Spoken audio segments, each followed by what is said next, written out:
Sobe agora a palco Ricardo Sousa Figueiredo, Cybersecurity Expert da ENISA, Agência Europeia para a Cibersegurança, com o tema Os desafios da nova diretiva NIS2. Bom dia a todos, o meu nome é Ricardo Figueiredo. Em nome da ENISA, agradecer o convite que nos foi endereçado e também felicitar a organização por esta iniciativa.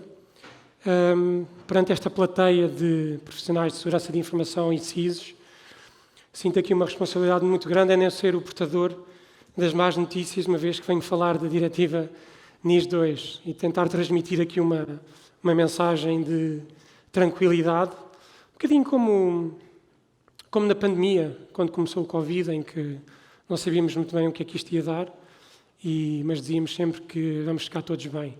Por isso eu espero que depois desta apresentação consigamos também ficar todos um bocadinho mais tranquilizados com a questão da diretiva NIS2. Deixem-me só apresentar-vos aqui brevemente a ENISA. Portanto, a ENISA é a Agência Europeia para a Cibersegurança.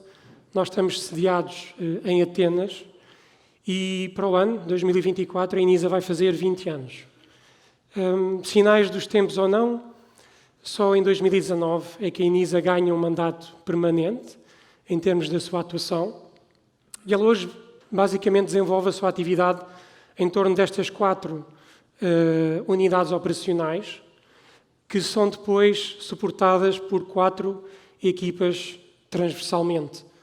Alguns exemplos. O que é que nós fazemos em termos de Policy Development and Implementation?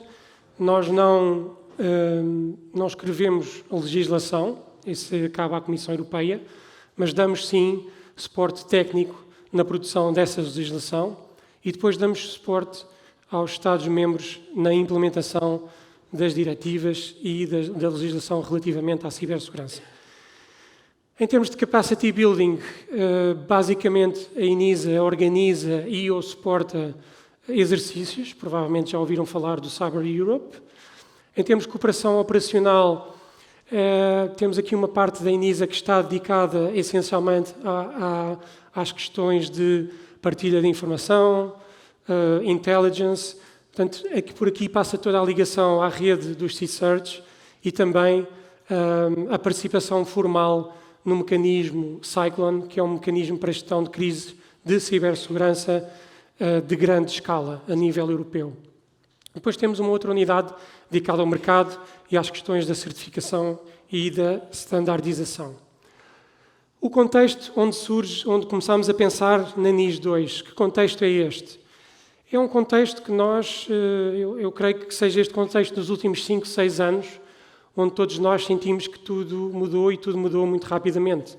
Tivemos todos estes eventos disruptivos, como foi o Covid, a transformação digital das nossas organizações, todas as questões geopolíticas e, obviamente, a soberania digital entre China, Estados Unidos, União Europeia. Depois, em termos de contexto de ameaças, como também já foi referido pelo engenheiro Lino Santos, o contexto de ameaças é um contexto em que nós vemos tudo a mudar rapidamente, com mais impacto, mais ativo, e, portanto, algo que nos preocupa diariamente. E, portanto, a NIS2 começa por ser pensada e a sua proposta acaba por aparecer também num grande e num maior pacote legislativo à escala europeia, onde se inclui também o Cyber Security Act, inclui-se a nova estratégia da União Europeia para a cibersegurança, inclui-se algumas iniciativas setoriais, como o caso da legislação DORA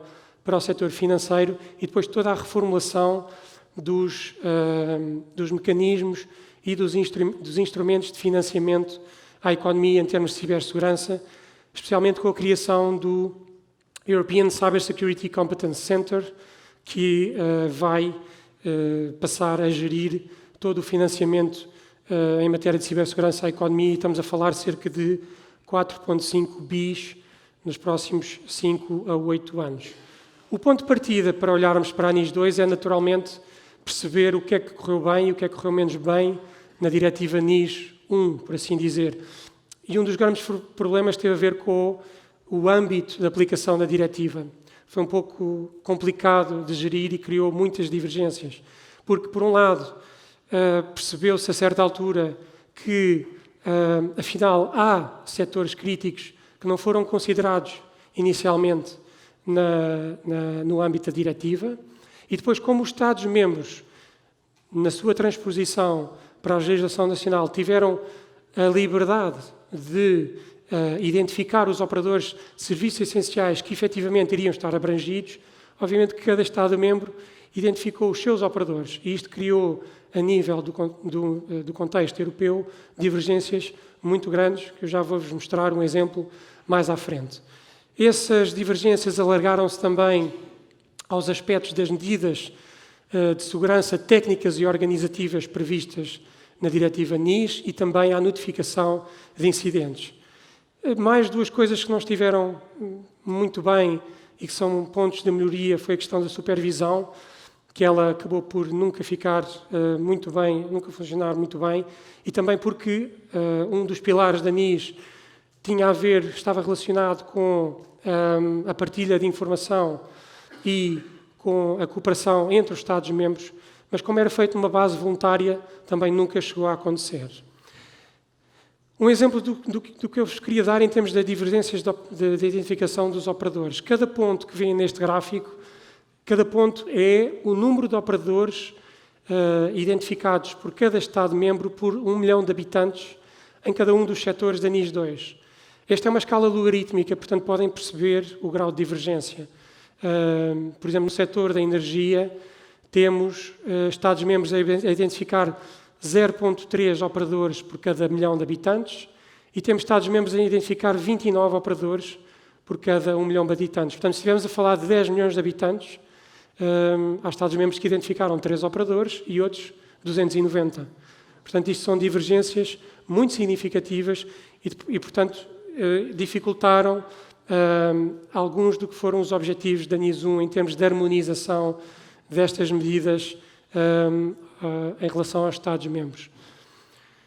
Novidades e desafios da diretiva NIS 2, e eu aqui, não estão aqui todos, estão aqueles que eu acho que são os importantes para vocês considerarem enquanto operadores e enquanto empresas do setor privado, porque obviamente que há novidades e há desafios que se aplicam mais às autoridades competentes, como os Centros Nacionais de Cibersegurança, aos reguladores, e portanto, essas eu deixei um bocadinho de parte, porque creio que estas são as importantes para vocês. Portanto, em primeiro lugar, temos um âmbito de aplicação da diretiva que é substancialmente alargado, vamos ter mais do dobro dos setores a cair dentro do âmbito da diretiva NIS, e dentro destes setores muito mais empresas, porque existe agora um novo critério de dimensão.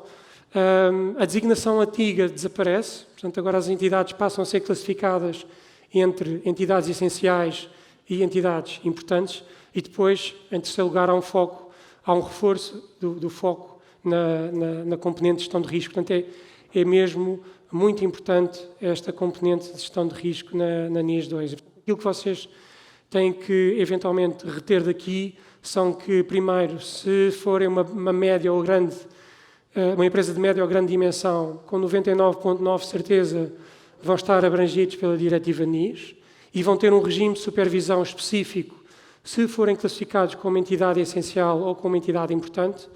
E depois, em termos de gestão de risco, naturalmente, que vão existir um mínimo de medidas de segurança técnica e organizativas que vão ter que ser observadas. Vão ser efetivamente encorajados à aplicação de normas e estándares internacionais e de esquemas de certificação. E, por último, vão ter mesmo que demonstrar que existem políticas e controles de segurança de informação implementados nas vossas organizações. E, portanto, pela primeira vez, algo que também não foi devidamente trabalhado na NIS 1 e agora passa a estar contemplado nesta ótica de gestão de risco, é que o Board passa a ser responsabilizado por non-compliance. Para aqueles de vós que acham que esta apresentação já está a ficar muito complicada e, portanto, a única coisa que querem saber é se o vosso setor vai estar dentro da diretiva, como é que a vossa entidade vai ser classificada e o que é que se está a passar neste momento, então esta é a resposta à vossa questão.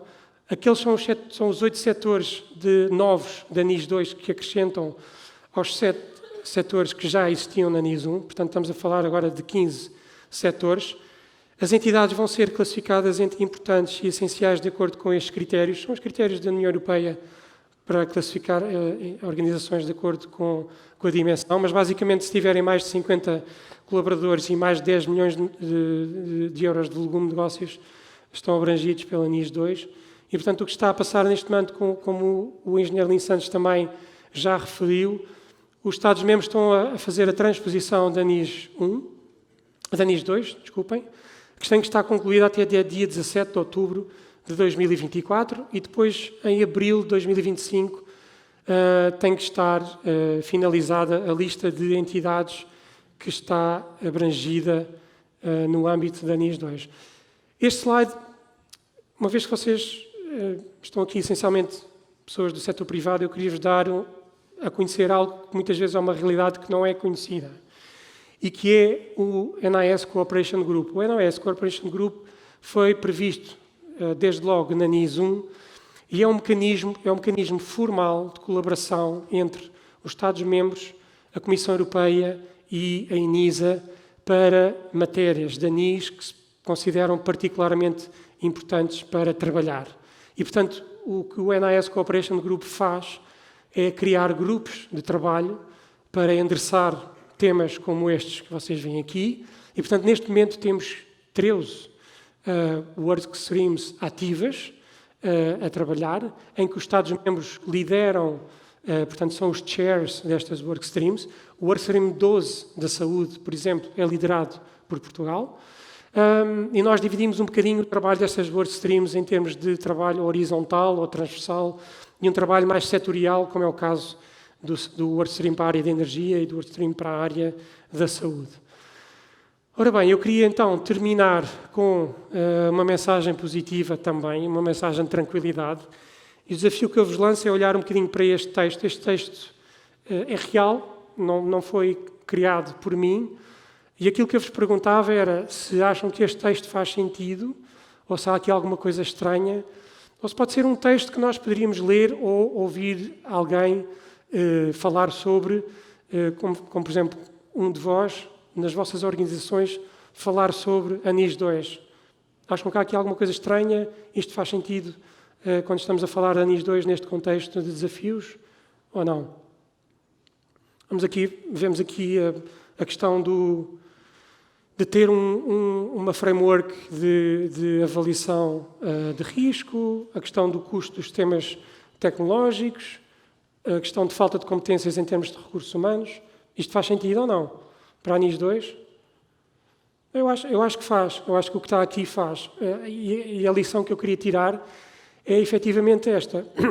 Isto é um excerto de 2006 do governador do Banco de Paquistão relativamente aos desafios da implementação dos acordos de Basileia II, na altura. Portanto, estamos a falar de 2006. E a única coisa que eu substituí no texto foi substituir Basel II, Basileia II, por NIS 2. Isto para dizer o quê? Que estamos a falar do setor bancário, mas vejam o tipo de preocupações que existiam na altura e como elas são tão semelhantes ao tipo de preocupações que temos agora.